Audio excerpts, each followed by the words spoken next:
नमस्कार, मैं गरिमा पांडे आपका स्वागत करती हूँ हमारे YouTube चैनल आवाहन में। आज दिन के समाचार कुछ इस प्रकार हैं। कुंभ में कोविड टेस्टिंग फर्जीवाड़े मामले में ईडी का छापा। हरिद्वार कुंभ में कोविड टेस्टिंग फर्जीवाड़े में मनी लॉन्ड्रिंग के मामले को लेकर प्रवर्तन निदेशालय ईडी ने 5 लैबों के निदेशकों के घर और दफ्तरों में छापा मारा। इस दौरान टीम ने लैब में हुई कोरोना जांच घोटाले से संबंधित दस्तावेज खंगाले।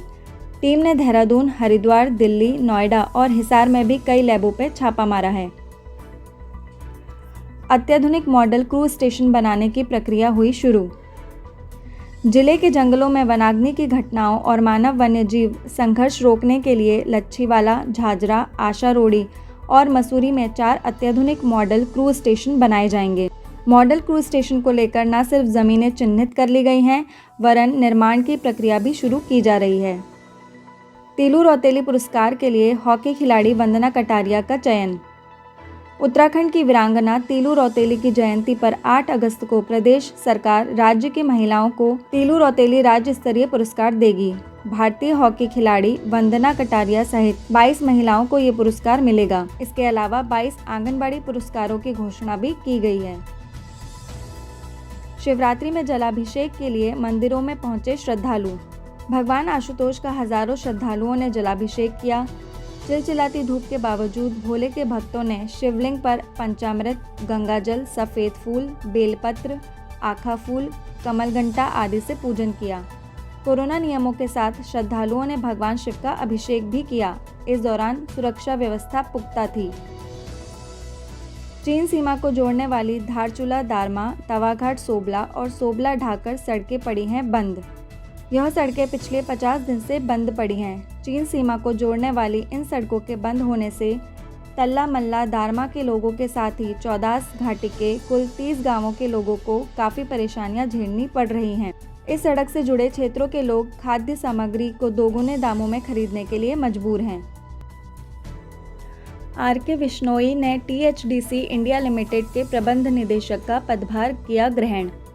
उनके पास जल विद्युत परियोजना के डिज़ाइन, इंजीनियरिंग और निर्माण में 34 वर्षों से अधिक का अनुभव है।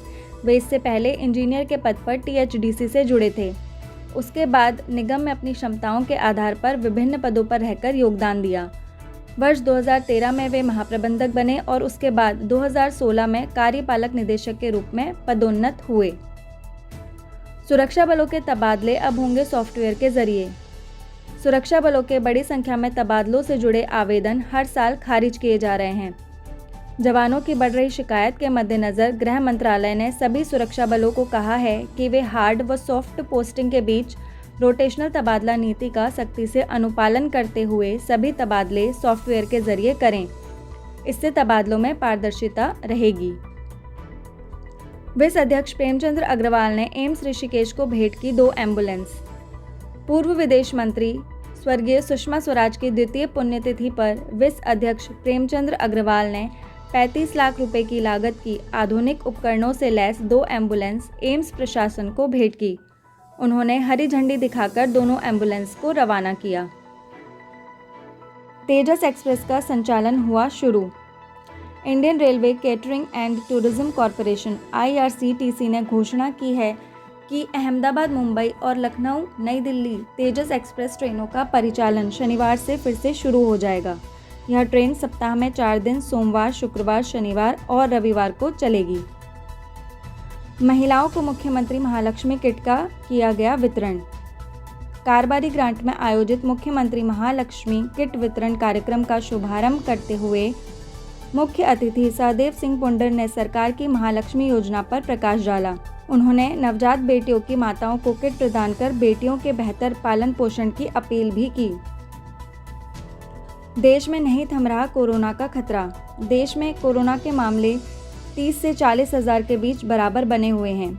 बीते 24 घंटों में कोरोना के 38,628 नए मामले सामने आए हैं। इस दौरान कुल 617 लोगों की मौत हुई है और 40,017 लोग पूरी तरह से ठीक हो चुके हैं।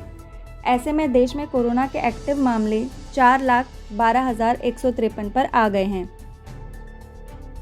विवेक श्रीवास्तव ने ली नैनीताल हाईकोर्ट के OSD की जिम्मेदारी। हाईकोर्ट ने सिविल जज सीनियर डिवीज़न बागेश्वर के लिए स्थानांतरित किए गए विवेक श्रीवास्तव को हाईकोर्ट से संबद्ध कर दिया है। उन्हें हाईकोर्ट के ओएसडी की जिम्मेदारी दी गई है। उन्हें बीते दिवस मुख्य न्यायिक मजिस्ट्रेट उधम सिंह नगर से सिविल जज सीनियर डिवीज़न बागेश्वर स्थानांतरित कर दिया गया था। स्वतंत्रता दिवस के चलते लाल किले की बढ़ाई गई सुरक्षा व्यवस्था। दिल्ली की सड़कों पर इस बार किसानों का आंदोलन भी जारी है। ऐसे में 26 जनवरी को हुई हिंसा को देखते हुए दिल्ली पुलिस इस बार कड़ी सुरक्षा कर रही है। इसी कड़ी में लाल किले के पास बड़े बड़े कंटेनर्स गेट पर लगाए गए हैं, ताकि अगर कोई प्रदर्शनकारी पुलिस के चक्रव्यूह को भेद कर आता भी है तो वह कंटेनर्स को पार न कर पाए। राष्ट्रीय लोकदल ने की सभी सीटों पर विधानसभा चुनाव लड़ने की घोषणा। राष्ट्रीय लोकदल के प्रदेश प्रभारी ब्रह्मा सिंह बालियान ने प्रदेश की सभी सीटों पर विधानसभा चुनाव लड़ने की घोषणा की है। उन्होंने कहा कि किसानों की समस्याओं के साथ बेरोजगारी और महंगाई को लेकर रालोद जन आंदोलन चलाएगी। उन्होंने कहा कि किसी दल के साथ गठबंधन करने का अधिकार केवल केंद्रीय हाईकमान को होगा। बिहार बनेगा जन्म मृत्यु के आंकड़े जारी करने वाला पहला राज्य। बिहार में अब जन्म मृत्यु का विवरण पोर्टल पर अपलोड रहेगा। आईटी विभाग की ओर से पोर्टल तैयार किया जा रहा है। जल्द इस पोर्टल पर जन्म मृत्यु का ब्यौरा अपलोड होने लगेगा। कोरोना काल में मौत के आंकड़े आने में हुई परेशानी के बाद यह निर्णय लिया गया है। धन्यवाद।